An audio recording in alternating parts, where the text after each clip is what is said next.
जय श्री कृष्णा। आज एक छोटी सी स्टोरी। ऋषि दुर्वासा के किस श्राप के चलते कंगाल हो गए थे सभी देवता।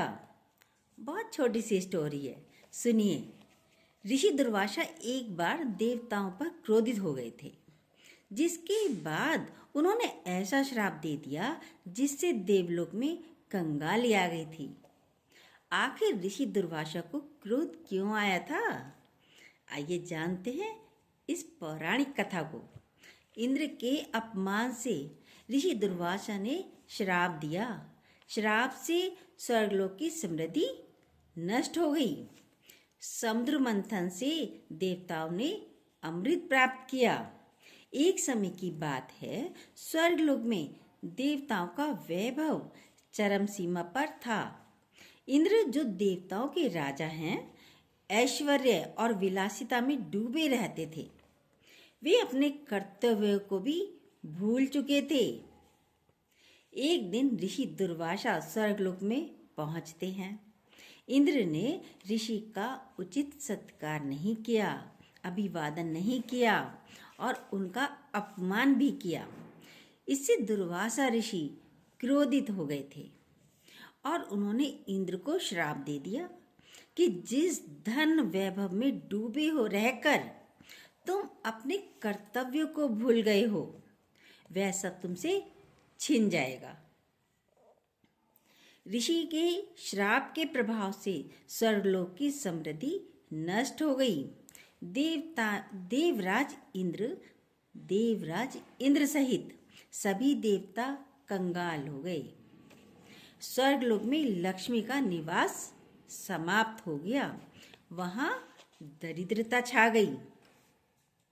देवताओं की शक्ति क्षीण हो गई और वे असुरों से हारने लगे। स्वर्गलोक की ये दुर्दशा देखकर सभी देवता चिंतित हो गए और भगवान विष्णु के पास पहुंचते हैं। उनसे प्रार्थना करते हैं कि उन्हें इस संकट से मुक्ति दिलाओ प्रभु। भगवान विष्णु ने देवताओं को सलाह दी कि वे समुद्र मंथन करें। उन्होंने बताया कि समुद्र मंथन करने से अमृत निकलेगा,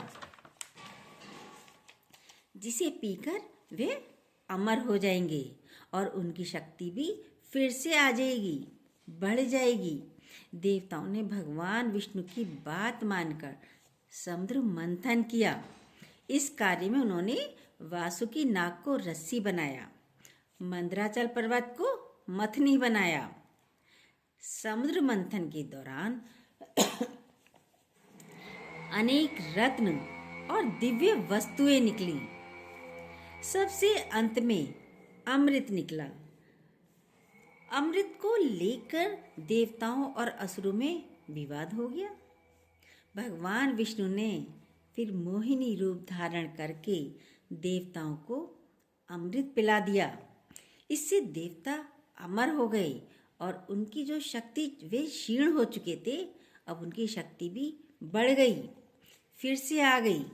उन्होंने असुरों को पराजित करके स्वर्गलोक पर फिर से अपना अधिकार जमा लिया। इस प्रकार ऋषि के श्राप के कारण स्वर्गलोक में जो दरिद्रता छा गई थी, वह समुद्र मंथन के द्वारा दूर हुई और देवताओं ने फिर से अपनी समृद्धि प्राप्त की। यह कथा हमें सिखाती है कि हमें कभी भी अपने ऐश्वर्य और विलासिता में डूबकर अपने कर्तव्यों को नहीं भूलना चाहिए। हमें हमेशा ऋषि, मुनियों और महापुरुषों का सम्मान करना चाहिए।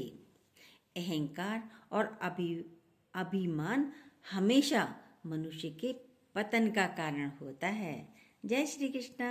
यदि ये छोटी सी स्टोरी अच्छी लगी हो आपको, तो प्लीज़ जो न्यू सब्सक्राइब कीजिएगा, बेल को दोबारा प्रेस जरूर कीजिएगा।